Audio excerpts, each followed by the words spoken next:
نحمده ونصلي ونسلم على رسوله الكريم اما بعد فاعوذ بالله من الشیطان الرجیم بسم اللہ الرحمن الرحیم والعصر ان الانسان لفی خسر الا الذین آمنوا وعملوا الصالحات وتواصوا بالحق وتواصوا بالصبر۔ دو مسائل اس وقت امت مسلمہ کے متفق مسائل ہیں، دونوں کا تعلق مذہب سے ہے، یہ مذہبی مسائل ہیں،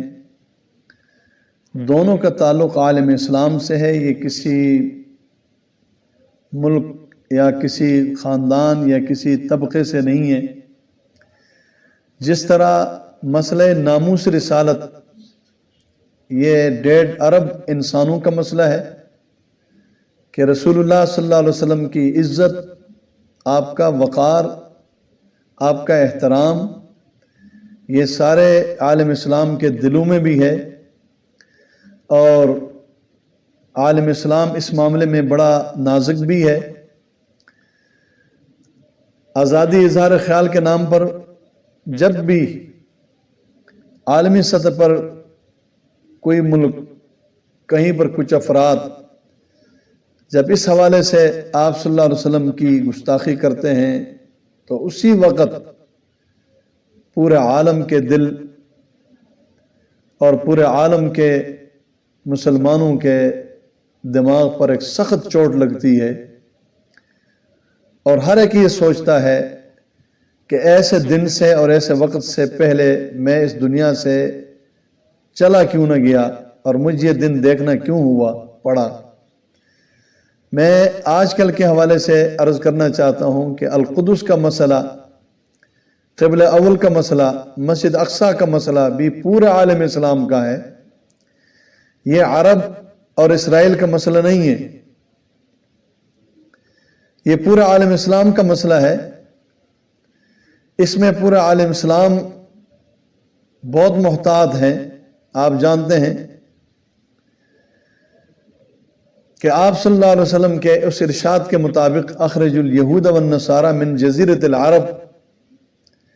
اور آپ صلی اللہ علیہ وسلم کے بعد سیدنا عمر فاروق کے عمل اور کردار کے نتیجے میں القدس مسلمانوں کا ہے، فلسطینیوں کا ہے، اس پر تسلط یہودیوں کا، اسرائیل کا وہ جبر ہے، وہ ظلم ہے۔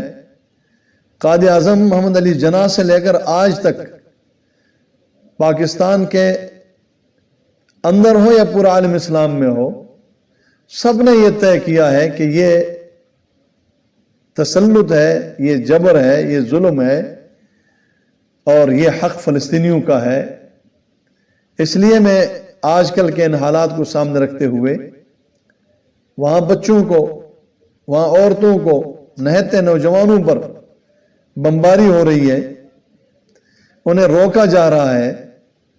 اور دنیا کا ہر وہ ظلم ان پر ڈھایا جا رہا ہے جس کا کبھی تصور بھی نہیں تھا۔ مجھے یہاں رسول اللہ صلی اللہ علیہ وسلم کی وہ حدیث پاک سامنے آ رہی ہے کہ آپ نے فرمایا تھا ایک وقت ایسا آئے گا کہ مسلمانوں پر کافر اقوام ایسے ٹوٹ پڑیں گے جیسے بھوکے لوگ کھانے کے برتن پر ٹوٹ پڑتے ہیں۔ صحابہ کرام نے پوچھا تھا اللہ کے پیارے رسول صلی اللہ علیہ وسلم، یہ اس لیے کہ ہم تھوڑے ہوں گے؟ آپ نے فرمایا تھوڑے نہیں ہوں گے بلکہ کثیر، بہت ہوں گے، لیکن وہن کی بیماری لگ چکی ہوگی۔ پھر صحابہ نے پوچھا ہے کہ یہ وہن کی بیماری کیا ہے؟ تو آپ نے فرمایا وہن کی بیماری حب الدنیا و کراہیت الموت، دنیا سے محبت اور موت کو ناپسند کرنا۔ ہم تو خالد بن ولید کی اولاد ہیں اور اس کو نام لینے والے ہیں، اس کو ماننے والے ہیں، جس نے 200 سے زیادہ معرکوں میں اس نیت سے وہ شریک ہوا کہ آج حالات بتا رہے ہیں کہ مسلمان اسباب کے درجے میں کمزور ہیں، میں اس میں شہید ہو جاؤں گا، مگر آپ جانتے ہیں اس موت کو کی آرزو رکھنے والے، موت سے محبت کرنے والے، اللہ کے راستے کی موت سے، وہ آخر پھر بسترے پہ ان کی وفات ہوتی ہے۔ اجر تو ان کو شہادت کا مل گیا ہوگا کیونکہ کتنا دفعہ اس نے آرزو اور تمنا کی اور میدان میں نکلے۔ ہم ان صحابہ کے نام لیوا ہیں جنہوں نے کفر سے کہا تھا کہ اسلام کے نام پر اور اسلام کے تحفظ کے لیے اور مسلمانوں کی عزت بچانے کے لیے اللہ کے راستے کی موت کو ہم ایسے پسند کرتے ہیں جیسے عرب عجم شراب کو پسند کرتے ہیں۔ اس لیے آج امت کے نوجوان باصلاحیت ہیں، آج امت کے نوجوانوں میں ہر صلاحیت موجود ہے، لیکن اس کی تربیت قرآن و سنت کے بجائے ایسے ماحول میں ہو رہی ہے کہ وہ پھر موت کو اپنے لیے عذاب سمجھتا ہے اور موت سے بچنے کی کوشش کرتا ہے، اور وہ دنیا جس دنیا سے محبت اور جس دنیا میں جی لگانا اور جس دنیا کے بنانے کے لیے اپنے صلاحیتیں لگانے کو اسلام میں ناپسند کیا گیا، آج ان مسلمان کی ساری صلاحیتیں اس پر لگتی ہیں۔ میں دعا گو ہوں اللہ رب العزت اپنے فضل و کرم سے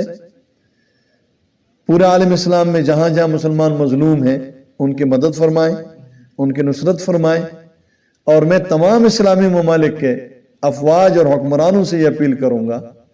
کہ اس موقع پر آپ اتحاد اور اتفاق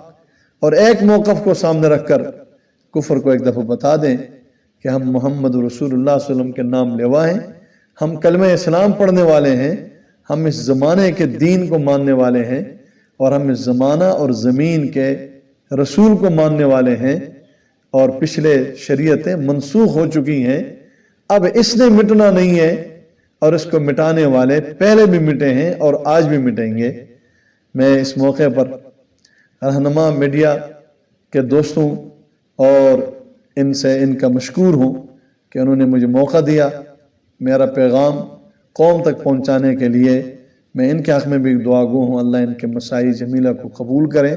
اور ان نوجوانوں کی جوانی میں ترقیاں نصیب کریں، اور ان کو اسلام اور ملک کے لیے اسی طرح خدمات سر انجام دینے کی توفیق نصیب فرما دیں۔ وآخر دعوانا الحمدللہ رب العالمین۔ اللہ اللہ اللہ اللہ اللہ